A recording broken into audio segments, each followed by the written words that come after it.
पाकिस्तान की सहाफ़ती दुनिया में आज इस वक्त हलचल मच गई जब मारूफ सहाफ़ी और पॉडकास्टर रेहान तारिक की गिरफ्तारी की खबरें सामने आईं। रिपोर्ट्स के मुताबिक उन्हें लंदन से वापसी पर लाहौर के अल्लामा इकबाल इंटरनेशनल एयरपोर्ट पर रोककर बादअज़ां national cyber crime investigation agency (NCCIA) के हवाले कर दिया गया। लेकिन सवाल ये है, आखिर रेहान तारिक को क्यों गिरफ्तार किया गया? आइए पूरी तफसील जानते हैं। रेहान तारिक पाकिस्तान के मारूफ सहाफ़ी और पॉडकास्टर हैं। उन्होंने मुख्तलिफ सियासी शख्सियात, सरकारी नुमाइंदों, सहाफ़ियों और दीगर अहम अफराद के इंटरव्यूज़ किए। उनका पॉडकास्ट सोशल मीडिया पर खासी मकबूलियत रखता है और लाखों लोग उनके प्रोग्राम देखते हैं। रेहान तारिक को उनके आखिरी पॉडकास्ट के मवाद की वजह से NCCIA को मौसूल होने वाली शिकायत पर हिरासत में लिया गया। जब रेहान तारिक रात 1 बजे लाहौर एयरपोर्ट पर लैंड हुए तो उन्हें वफाकी तहकीकाती इदारे FIA ने रोक लिया। जब NCCIA की टीम वहां पहुंची तो एहलकारों से मामला पूछा। एहलकारों ने बताया वो रेहान तारिक को लेने आए हैं।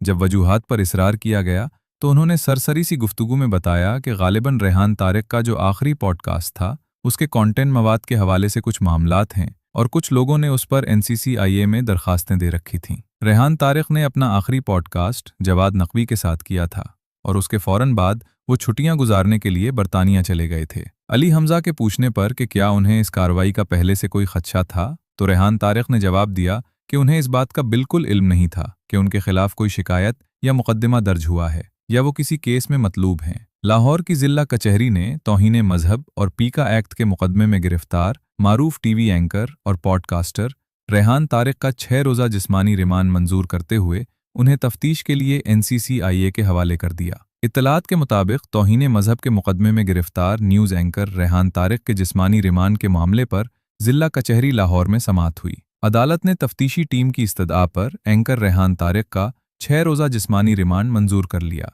अदालत ने मुल्जिम को 6 रोज़ के लिए NCCIA के हवाले करते हुए आइंदा समाअत पर तफसीली तफ्तीशी रिपोर्ट भी तलब कर ली है। एंकर रेहान तारिक के खिलाफ तौहीन मजहब की दफ़ा 295A और पीका एक्ट की दीगर संगीन दफ़ात के तहत मुकदमा दर्ज किया गया है। ये मुकदमा NCCIA के डिप्टी डायरेक्टर रिजवान साबिर की मद्दाइयत में बाकायदा तौर पर दर्ज हुआ है। अब देखना यह है कि जिस शख्स ने असल गुस्ताखी की है और इश्तियाल की वजह बना है उस जवाद नकवी को भी गिरफ्तार किया जाता है या सिर्फ रेहान तारिक की गिरफ्तारी पर ही इक्तिफा किया जाएगा। मुकदमे के मतन में मुबैना तौर पर कहा गया है कि रेहान तारिक ने अपने ऑफिशियल पेज पर एक इंटरव्यू अपलोड किया था जिसमें इंतहाई हसास और मुतनाज़ा सवालात किए गए थे। तफ्तीशी हुक्काम का मौक़िफ़ है कि रिमांड के दौरान मुल्जिम के कब्ज़े से बरामद होने वाली डिवाइस और मोबाइल फ़ोन का तफसीली फ़ॉरेंसिक करवाना है, जिसके लिए उनका जिस्मानी रिमांड नागुज़ीर था।